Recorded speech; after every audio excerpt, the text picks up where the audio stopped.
Hello friends, मैं आप सभी का हार्दिक स्वागत करता हूं अपने चैनल एजुकेशन हब ऑनलाइन तैयारी में। आज हम बेसिकली इलेक्ट्रिकल के जो टॉपिक्स बच गए थे उनको पढ़ेंगे। मैंने अभी तक आपको इक्विवेलेंट रेजिस्टेंस निकालना सिखा दिया था, करंट निकालना सिखा दिया था और मैंने आपको नोडल और मैथ्स के कुछ क्वेश्चंस कराना सिखा दिए थे। आज हम इसी में कुछ बेसिक्स को और देखेंगे, जिसमें हम कैपेसिटर के बारे में पढ़ेंगे, इंडक्टर के बारे में पढ़ना चालू करेंगे।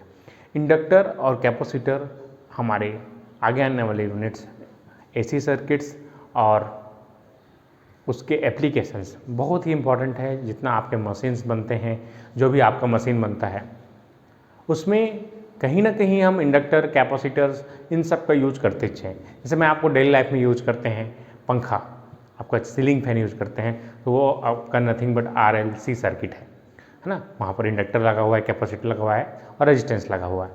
तो ये सब चीज़ें हम ही इसी को चीज़ों के बारे में हमको पढ़ना है। तो चलिए चालू करते हैं। सबसे पहले मैं इंडक्टर के बारे में बता रहा हूँ, इंडक्टर्स का बेसिक्स है ना। इंडक्टर, ठीक है, तो ये it is electromagnetic property of matter. लिखते ये इलेक्ट्रोमैग्नेटिक प्रॉपर्टी है, ठीक है। कोई भी किसी वायर में हम करंट फ्लो कराते हैं तो उसके आसपास एक इलेक्ट्रोमैग्नेटिक फील्ड जनरेट होता है, तो उसी प्रिंसिपल पर बेस्ड है हमारा इंडक्टर। तो यहाँ पर इसके बेसिक्स में अभी एकदम डिटेल में नहीं जा रहा हूँ, केवल मैं आपको जितना ही हमारा सर्किट में जो होता है उसके बारे में बता रहा हूँ। यहाँ पर I इक्वल टू क्या होता है L, यहाँ पर करंट अक्रॉस इंडक्टर है ना, I बराबर वोल्टेज अक्रॉस इंडक्टर V के बराबर होता है L di/dt, ठीक है। V बराबर L di/dt होता है। उसके बाद यहाँ से हम जो है L बराबर निकालते हैं तो dV/dt निकलता है इस तरीके से। अब अगर मैं इसको थोड़ा सिंप्लीफाई करूँ, V इक्वल टू I/, इसको T भी लिख सकता हूँ, तो इसको वोल्टेज गुणा टाइम बाई एम्पियर, तो इसका हो जाता है वोल्ट सेकेंड बटे एम्पियर और it is equivalent to henry. तो इसका SI यूनिट क्या होता है दोस्तों हमारा, इसका SI यूनिट हमारा होता है हेनरी, ठीक है। इसी को हम शॉर्टकट वोल्ट सेकेंड पर एम्पियर को ही हम शॉर्टकट में हम किसको नाम दे दिए हैं, हेनरी को नाम दे दिए हैं। तो हेनरी नामक साइंटिस्ट है, साइंटिस्ट का नाम है, उसी साइंटिस्ट के नाम पे हमने इसका SI यूनिट को क्या दे दिया है, हेनरी दे दिया, ठीक। यहाँ पर हमको इसका अगर वीमी सूत्र हमसे पूछता है, वीमी सूत्र इसको बोलते हैं डायमेंशंस फार्मूला। डायमेंशंस फार्मूला यदि आपसे कोई पूछता है इसका, तो वोल्टेज का आप जानते हैं, देखिए वोल्टेज का क्या जानते हैं, W/Q। तो वोल्टेज का मैंने आपको बताया था, इसका क्या हो जाएगा, force into displacement, force into distance by I/T, इसका मतलब हो जाएगा। तो यहाँ से अगर इसको रखना चालू करूँगा मैं, इसका डायमेंशंस फार्मूला, तो क्या हो जाएगा, वोल्टेज का फोर्स गुणा डिस्टेंस बटे I/T और इसका मल्टीप्लाई यहाँ पर टाइम है इंटू I। तो यहाँ से T से T कट गया, तो यहाँ से क्या हो जाएगा, देखिए F/D/I²। F का क्या होता है mLT-2 और D का क्या होता है L और I का एम्पियर का स्क्वायर। तो इसका डायमेंशंस फार्मूला क्या हो जाएगा दोस्तों हमारा, mL²T-2 A²A-2। तो ये इसका डायमेंशंस फार्मूला होता है इस तरीके से। इसको आप इस तरीके से नोट कर सकते हैं, mL²T-2 A-2। तो ये इसका डायमेंशंस फार्मूला होता है, ठीक है। इसके बाद आगे बढ़ते हैं। चलिए दोस्तों, तो इस तरीके से आपको इसका डायमेंशंस फार्मूला निकालना है। इसके बाद मैं इसके कुछ बेसिक प्रॉपर्टीज़ बता रहा हूँ, जिसको आपको याद रखना है। मैं मैग्नेटिक सर्किट में और इसको डिटेल पढ़ाऊँगा, लेकिन अभी हम इलेक्ट्रिकल सर्किट DC नेटवर्क पढ़ रहे हैं। DC नेटवर्क में आपका जितना यूज होता है मैं उसको उतना ही अभी यहाँ पर आपको बता रहा हूँ। तो ये यहाँ हमारा डायमेंशंस फार्मूला भी हो गया। अब देखिए, दो इंडक्टर इस तरीके से है, तो इसको बोलेंगे हम लोग series connection of inductor, L1 L2। तो यहाँ पर अगर मैं इसको किसी बैटरी से जोड़ दूँ इस तरीके से, तो ये वोल्टेज V है, तो ये V1 हो जाएगा और V2 हो जाएगा। तो यहाँ से देखेंगे वोल्टेज V बराबर क्या होता है, V1 प्लस V2 होता है। अब हम जानते हैं कि इंडक्टर के क्रॉस वोल्टेज बराबर क्या होता है, L di/dt प्लस इसका मान लेते हैं L1 है, तो L1 di/dt plus L2 di/dt। तो यहाँ से V हो जाएगा, यहाँ से V अपॉन di/dt इधर कॉमन निकल के इधर आ गया, L1 प्लस L2, इसको बोलेंगे हम लोग इक्विवेलेंट इंडक्टेंस। L इक्विवेलेंट बराबर क्या हो जाएगा, L1 प्लस L2। मतलब क्या है, जस्ट लाइक रजिस्टर, मैंने आपको वहाँ पर भी बताया था जब रजिस्टर पढ़ा रहा था। तो इंडक्टर नथिंग बट रजिस्टेंस का हम जैसे एडिशन कर रहे थे दो रजिस्टेंस का सीरीज में, तो सेम हमारा हो जाता है इंडक्टर का भी। तो इंडक्टर बराबर क्या हो जाएगा, जैसे N इंडक्टर है तो L इक्विवेलेंट बराबर क्या हो जाएगा, L1 plus L2 plus L3 and so on Ln। उस तरीके से L इक्विवेलेंट अगर ये हो गया हमारा सीरीज कनेक्शन का, इफ़ L1 बराबर L2 बराबर L3 एंड सो ऑन बराबर Ln बराबर L हो, तो L इक्विवेलेंट हमारा हो जाएगा N टाइम्स ऑफ L। ठीक है, तो इसको यहाँ तक नोट कर लेंगे, स्क्रीनशॉट खींच लेंगे जल्दी से। तो ये हमारा इस तरीके से होता है दोस्तों। तो ये हमारा इंडक्टर को इस तरीके से हमको याद रखना है। तो ये हमारा कंप्लीट होता है यहाँ पर। इसके बाद ये इंडक्टर हो गया, ये सीरीज कनेक्शन हो गया। सिमिलरली अगर हम इसको पैरेलल के लिए ड्राइव करेंगे सेम चीज़ को इस तरीके से, अगर ये पैरेलल में कनेक्शन है, इस तरीके से इसको बैटरी से जोड़ दिए हैं, तो यहाँ वोल्टेज मैं बताया था आपको पैरेलल में वोल्टेज बराबर होता है। तो यहाँ से जो I है ये हमारा I1 और ये I2 दोनों बढ़ जाएगा। तो यहाँ पर किरचॉफ करंट लॉ लगाएंगे, KCL लगाएंगे, तो यहाँ से I बराबर क्या हो जाएगा दोस्तों, देखिए ये हो जाएगा हमारा I1 प्लस I2। तो हम लोग जानते हैं I इक्वल टू क्या होता है, इंडक्टर केस में L di/dt equal to V होता है। यहाँ से आपका क्या हो जाएगा, I का मान di/dt इक्वल टू क्या हो जाएगा, देखिए आप V/L। तो यहाँ से दोनों साइड का इंटीग्रेशन कर देंगे तो हमारा I इक्वल टू हो जाता है इंटीग्रेशन 1/L V/dt। तो ये हमारा इंडक्टर का करंट बन जाएगा। यहाँ से क्या हो जाएगा, देखिए I इक्वल टू, तो ये क्या हो जाएगा 1/L1 इंटीग्रेशन V/dt। उस तरीके से प्लस इसके जगह मान लेता हूँ एक equivalent resistance 1/L integration I/dt है, और ये V/dt इंटीग्रेशन 1/L2 V/dt। यहाँ से ये V/dt कर जाएगा, सब तरफ से सेम है, तो यहाँ से 1/L बराबर क्या आ जाएगा, 1/L1 प्लस 1/L2। तो ये देखिए आपको सिमिलर रेजिस्टेंस को हमने जैसे पैरेलल में किया था सॉल्व, ये सिमिलर फैशन में यहाँ पर हम लोग कर रहे हैं। इसको देख लीजिए, नोट कर लीजिए जल्दी से। अगर इसी में if n inductor are in parallel, then क्या हो जाएगा, 1/L इक्विवेलेंट बराबर 1/L1 plus 1/L2 and so on 1/L। If L1 बराबर L2 बराबर L3 and so on Ln बराबर L हो, तो तो यहाँ से हमारा L इक्विवेलेंट बराबर क्या हो जाएगा, L/N हो जाएगा। ठीक है, सबका यूनिट हेनरी होगा। तो ये यहाँ तक आपको नोट कर लेना है जल्दी से, फास्ट नोट कर लीजिए, इसको स्क्रीनशॉट खींच लीजिए। ठीक है, तो ये हो गया हमारा इंडक्टर का बेसिक। हमने जैसा रेजिस्टेंस पढ़ा था सिमिलर फैशन में हमको इंडक्टर भी पढ़ना है। सेम है दोस्तों ये सब चीज़, इंडक्टर और रजिस्टर नथिंग बट, हम सीरीज कनेक्शन की बात करें तो सेम होगा, पैरेलल कनेक्शन की बात करें तो रजिस्टेंस और इंडक्टर सेम होता है।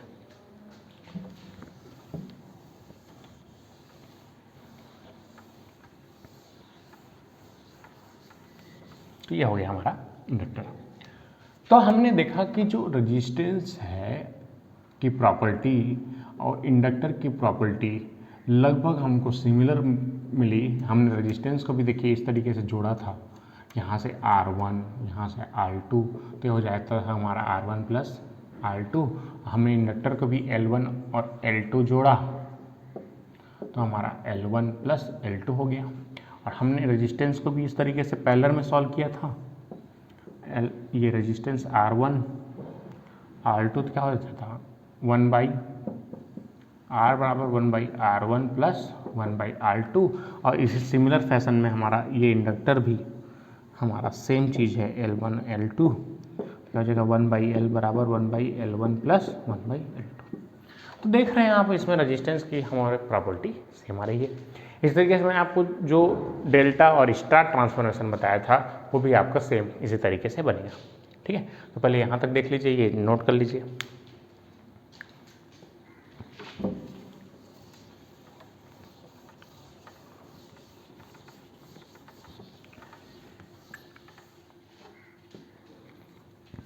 उसके बाद तो हमने क्या पढ़ लिया, वोल्टेज पढ़ लिया, करंट पढ़ लिया, रेजिस्टेंस पढ़ लिया, इंडक्टर पढ़ लिया। अब बचा है कैपेसिटर। केवल कैपेसिटर बस बचा है जो हमारा बेसिक्स में हमारा टॉपिक कवर नहीं हुआ था। तो आज मैं बेसिक्स में आपको इंडक्टर और कैपेसिटर का बेसिक दे रहा हूँ, तो हमारा बेसिक का पूरा चैप्टर क्लियर हो जाएगा इंडक्टर का और कैपेसिटर का। इसके बाद इसको जो ट्रांजिएंट एनालिसिस है, स्टडी स्टेट एसी एनालिसिस है, उसमें इसके बारे में और डिटेल में पढ़ेंगे। पहले आप इतना इसको जानिए कि इसका कनेक्शन कैसे होता है, सीरीज में कैसे होता है, पैरेलल में कैसे होता है, बस इतना ही हमको भी जानना है। और उसके मैं भी क्वेश्चंस कराऊंगा अभी, ठीक है, तो हमारा ये क्लियर हो जाएगा। जैसे ही एक कैपेसिटर का बता दे रहा हूँ मैं, तो देखिए, तो हमने देखा कि इंडक्टर और रजिस्टर का सेम बनता है। तो देखिए जस्ट लाइक है ना, मेरा फैमिली जो है एकदम करेक्ट इलेक्ट्रिकल फैमिली है, करेक्ट है ना, मम्मी पापा, मैं, 2 बहनी और 1 भाई मैं। तो क्या होता है, हम, मेरी बड़ी बहन और मेरा थोड़ा जो है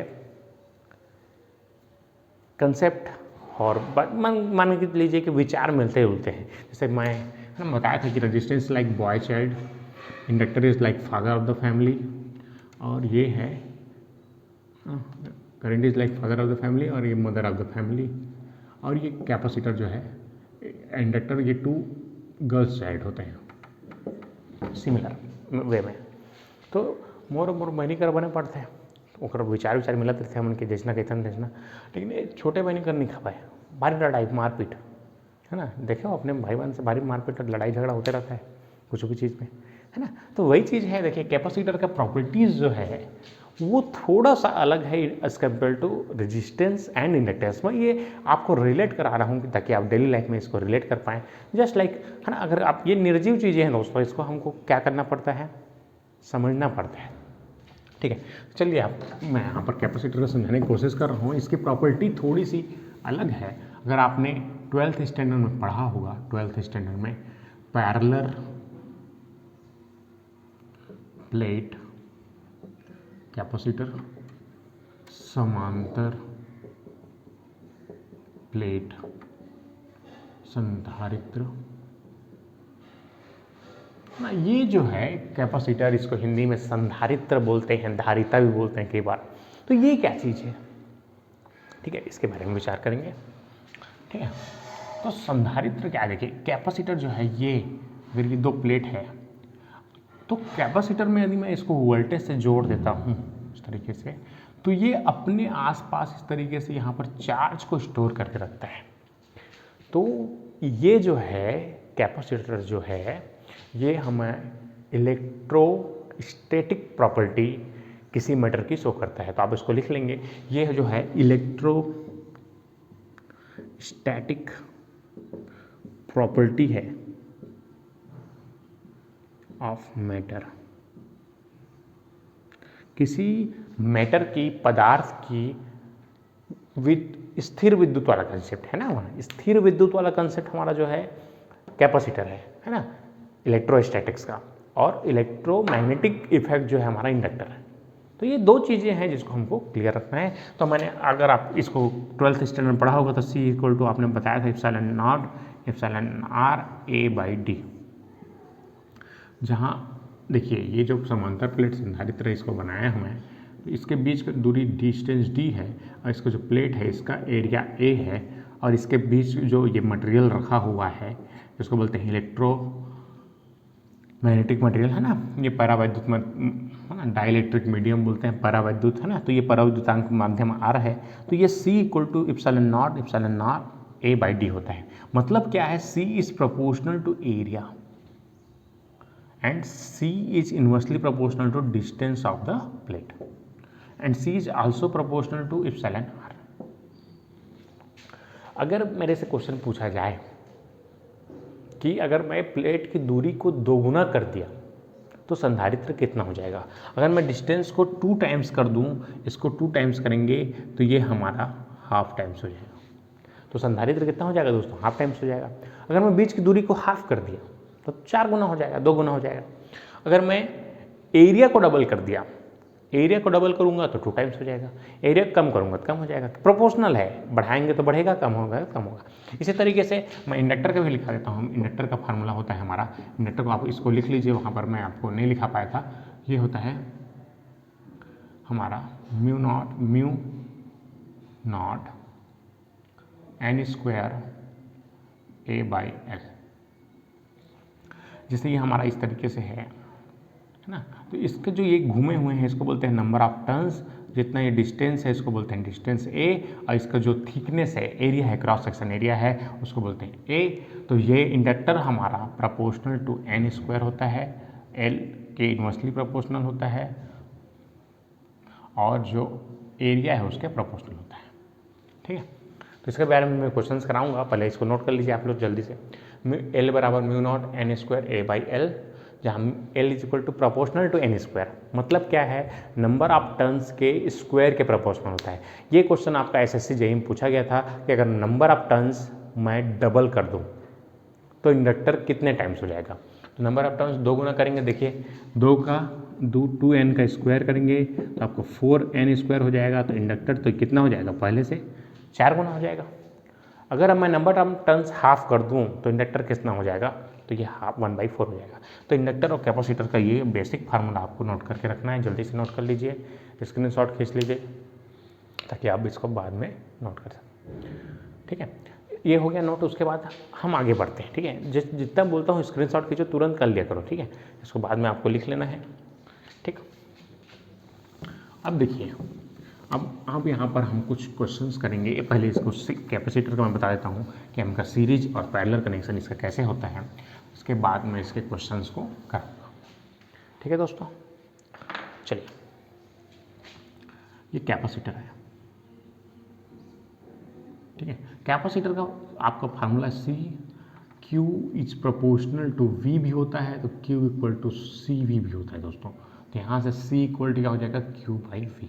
तो ये भी एक फार्मूला आपको नोट करना है कि जो जितना हम चार्ज देंगे, it is third form of Ohm's law, जितना चार्ज देंगे वो किसके प्रोपोर्शनल रहता है, वोल्टेज के। तो Q = होता है C/V। इसका यूनिट क्या हो जाएगा, देखिए इसका डायमेंशंस फार्मूला मैं आपको डिराइव करके बता रहा हूँ। तो यहाँ C = क्या हो जाएगा, Q/V, है ना। तो देखिए यहाँ से Q, V का मतलब क्या होता है आपका, W/Q। तो यहाँ से Q स्क्वायर चला जाएगा, तो Q²/W। W का क्या होता है हमारा, Q का एम्पियर इंटू टाइम का स्क्वायर, और W का क्या होता है, F/D, मतलब M L²T-2। तो ये क्या हो जाएगा दोस्तों, देखिए यहाँ से C बराबर हो जाएगा ये हमारा M-1 L-2, और ये A² हो जाएगा। देखिए ये A² है और ये T का स्क्वायर है, तो ये T का स्क्वायर ऊपर जाएगा तो T का पावर -4 और ये A का पावर 2। तो ये इतना बड़ा आपका फार्मूला होता है किसका, कैपेसिटेंस का डायमेंशंस फार्मूला। ये बहुत ही इंपॉर्टेंट है। मैक्सिमम टाइम्स आपके कंपटीशन एग्जाम में डायमेंशंस फार्मूला पूछाता है, तो आप इसको याद नहीं रख सकते दोस्तों। आपको क्या ना, इसको मेमोराइज करना बहुत डिफ़िकल्ट होता है। मैं तो ट्राई नहीं कर पाता, आप हो सकता है मेमोराइज कर लें, लेकिन ये डिराइव करना इसका बहुत आसान है। आप देखिए डिराइव कैसे कर सकते हैं। तो M-1 L-2, है ना, इस तरीके से आपका ये होता है। m-1 l-2 t-4 ए स्क्वायर। इसका जो SI यूनिट है, इसका SI यूनिट जो है हमारा, ये होता है हमारा फैराड। ठीक है, इसको कैपिटल F से हम डिनोट करते हैं। ठीक है, इसको लिख लीजिए यहाँ तक, जल्दी से स्क्रीनशॉट खींच लीजिए। इसके बाद हम आगे बढ़ते हैं। तो ये आपका कंप्लीट बेसिक्स है इलेक्ट्रिकल, है ना, कैपेसिटेंस का। और उसके बाद हम इसका सीरीज कनेक्शन देखेंगे। सीरीज कनेक्शन देखिए, दो कैपेसिटर को मैं सीरीज में जोड़ दिया तो क्या होगा, ये C1 और ये C2। मान लेते हैं यहाँ का वोल्टेज V1 है और यहाँ का वोल्टेज इस तरीके से V2 है, यहाँ वोल्टेज में V दिया हूँ। तो इसके बाद सेम किरचॉफ करंट लगाएंगे, ये वोल्टेज लगाएंगे तो V1 प्लस V2। अभी मैं आपको बताया हूँ तो Q इक्वल टू CV। तो यहाँ से ये होता है, तो V इक्वल टू क्या होगा, Q बाई C। तो यहाँ से क्या हो जाएगा, देखिए Q by C1 plus Q by C2 equal to V। क्योंकि देखिए यहाँ पर हमारा सीरीज में करंट सेम होता है। करंट सेम मतलब करंट इक्वल टू क्या होता है, Q बाई T। यदि करंट सेम है तो चार्ज भी सेम होगा। करंट सेम है दोस्तों तो चार्ज भी सेम होगा। अगर चार्ज सेम है तो इस तरीके से तो Q लिख सकता हूँ। इसको V बाई Q बराबर क्या हो जाएगा, 1 by C1 plus 1 by C2। तो V बाई Q इस तरीके से इसको लिखते हैं 1 by C equal to 1 by C1 plus 1 by C2। तो आप यहाँ देख रहे हैं दोस्तों, कहानी यहाँ पर चेंज हो गई है।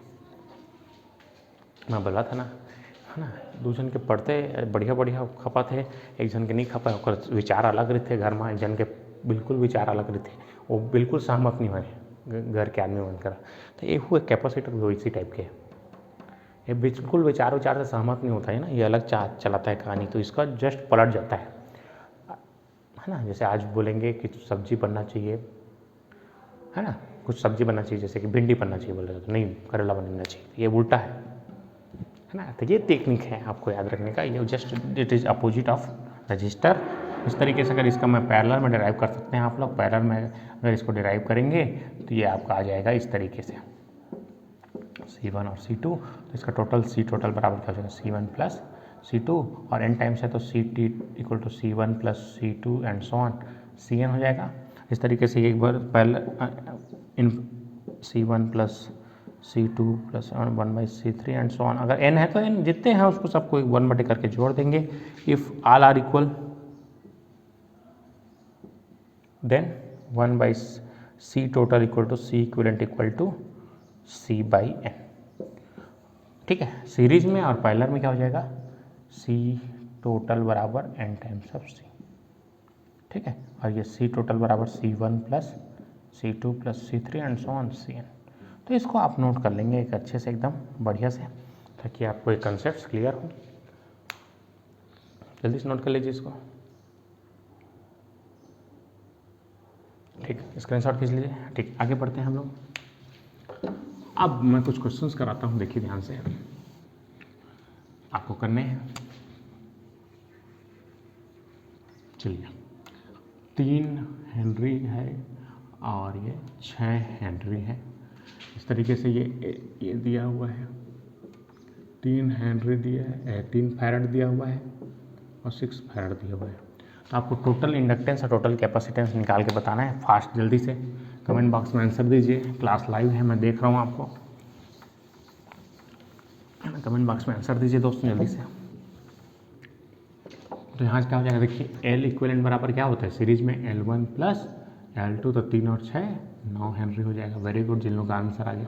अब यहाँ पर क्या होता है, 1 बाई C बराबर 1 by C1 plus 1 by C2 होता है।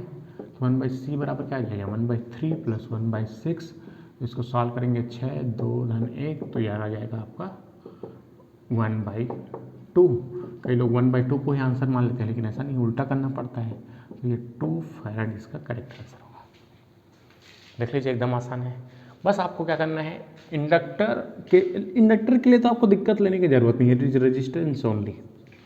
जैसा हमारा रेजिस्टेंस बनाए हैं, मैं पूरा सीरीज दिया हूँ रेजिस्टेंस का, इक्विवेलेंट का 4 से 5 क्लास कि सिमिलर वैसा बनेगा। इसको आपको समझ लेना है, अगर ये सीरीज में है तो रेजिस्टेंस पैरेलल में है। इस तरीके से आप बनाएंगे, बहुत ही आसानी से बनेगा।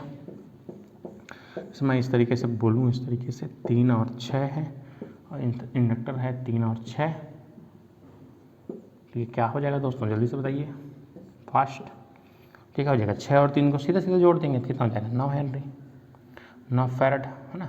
और इसका क्या हो जाएगा, देखिए इसको 3 गुणा 6/18, 9, तो ये हेनरी, एल बराबर क्या हो जाएगा हमारा, एल बराबर 2 हेनरी। तो इस तरीके से आपको क्लियर रखना है, इस तरीके से। तो यहाँ पर आपको बस ये याद रखना है कि रेजिस्टेंस कैसे जुड़ता है, इंडक्टर कैसे जुड़ता है, कैपेसिटर कैसे जुड़ता है, सीरीज और पैरेलल कनेक्शन कैसे होते हैं। मैं आपको नेक्स्ट लेक्चर में इसके और डिटेल में बताऊंगा। मैंने आपको केवल आज इंट्रोडक्शन दिया है कि इंडक्टर क्या होता है, कैसे वर्क करता है, कैसे हमको काम करना है, ठीक है। नेक्स्ट लेक्चर में मैं आपको इसके थोड़े टिपिकल प्रॉब्लम दूंगा ताकि हम इसके क्वेश्चंस इंडक्टर और कैपेसिटर के क्लियर कर सकें। तो इंडक्टर, रजिस्टर, कैपेसिटर हमारा क्लियर हो जाएगा। मैंने आपको नोडल और मेश भी बता दिया है। इसके बाद हम आगे बढ़ेंगे थेवेनिन्स थ्योरम, नॉर्टन्स थ्योरम और सुपरपोजिशन थ्योरम के बारे में, ठीक है। ठीक है, आज के लिए इतना रखते हैं। Thank you. अगर आपने अभी तक चैनल को सब्सक्राइब नहीं किया है तो सब्सक्राइब कर लें और बेल आइकन को दबा लें ताकि आपके हमारे जो भी वीडियो आते हैं उसको आपके नोटिफिकेशन तक पहुंच सके, ठीक है। धन्यवाद।